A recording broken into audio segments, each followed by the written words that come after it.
$16 billion. Is that a lot of money to anyone here? Oh, yeah. No. Even The figure might ring a bell with some of you. Current events. One company brought in that much money recently in one day. Bain Capital. Wrong. Apple. Facebook. Facebook, yes. The Facebook IPO.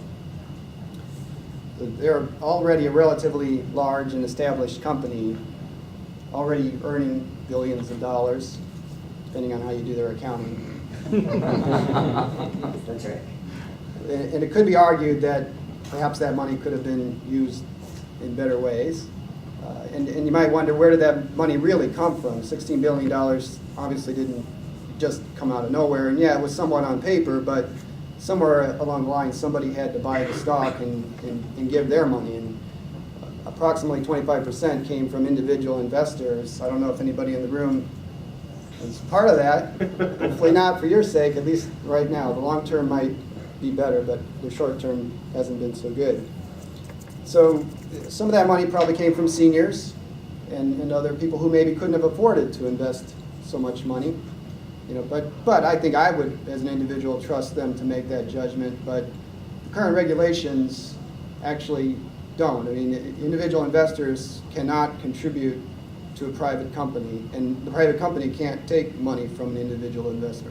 That's part of why companies go public, so they can take investment from the little guys. You have to be an accredited investor to make an investment in a private company you're not materially involved with. So this has been the law for quite a while, and it seems a little unfair to me.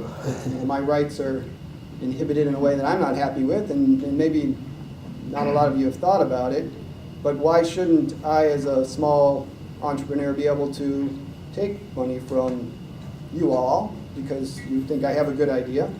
And likewise, why shouldn't I be able to advertise and ask you for it? It just would kind of seem like the kind of thing you could do in a free country. But turns out there's a lot of regulation blocking it. So if you feel like something should be done about it, there's some good news, sort of. Something was done last spring. The Jobs Act was passed. It was a bipartisan act by Congress. The president signed it into law, and Congress gave the SEC till the end of the year to implement it. There's primarily three aspects to it. The first would be that private companies will be able to advertise for investment. They will be able to accept that investment from non-accredited investors.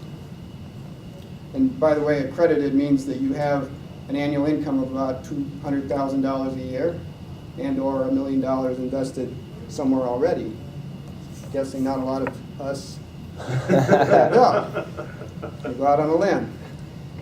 And thirdly, it would remove some of the regulatory compliance on small businesses. For example, they wouldn't be required to comply with Sarbanes-Oxley quite as early in their lifetime. So they'd have less distraction with audits and spending money on audits. And there's obviously reasons why some of these regulations were enacted, and pluses and minuses.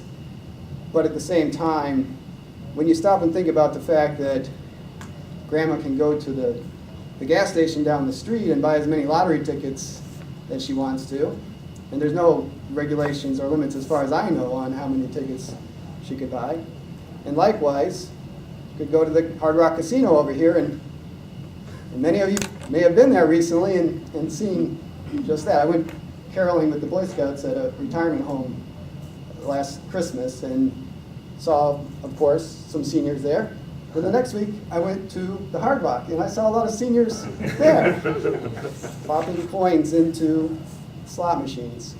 So, right now, it seems like the playing field isn't very level. If you're already an established company, you can get public investing. If you're an independent individual investor, you're not able to contribute to a private company and get some of the investment rewards that could be there. And to me, the bigger issue is the flow of information, because an investment in a company, in a way, is a flow of information. Every time we exchange currency, we're essentially communicating with somebody. We're kind of voting for their idea, their company, And blocking that flow is in a way a violation of their rights in terms of, free speech, as I see it. And for that reason, as well as, I'd like to use some seed money to help start a company, but I can't as easily do it as I feel I should be able to. So there's all kinds of details I could go into about the Jobs Act, and there's things like the Howey Act that, if you want to learn more about it, defines what qualifies as investing in a company. One topic you probably all heard a lot about is crowdfunding. Closely relates to this. And that started already, right? You've heard of Kickstarter and these portals that allow you to invest in companies, but you're not really investing. You're just doing what they call rewards-based funding or rewards-based crowdfunding. You get something in exchange for your contribution. You do not get any of the share of the profits for that. That is highly illegal if they did that. So what we're talking about is enabling these crowdfunding portals to be a place for that interchange of information, such that there's a lot less friction and so forth in the economy, and the right startups get the right amount of funding, and average people, like all of you, me included, I'm not an accredited investor, can take part in that and reap some of the rewards.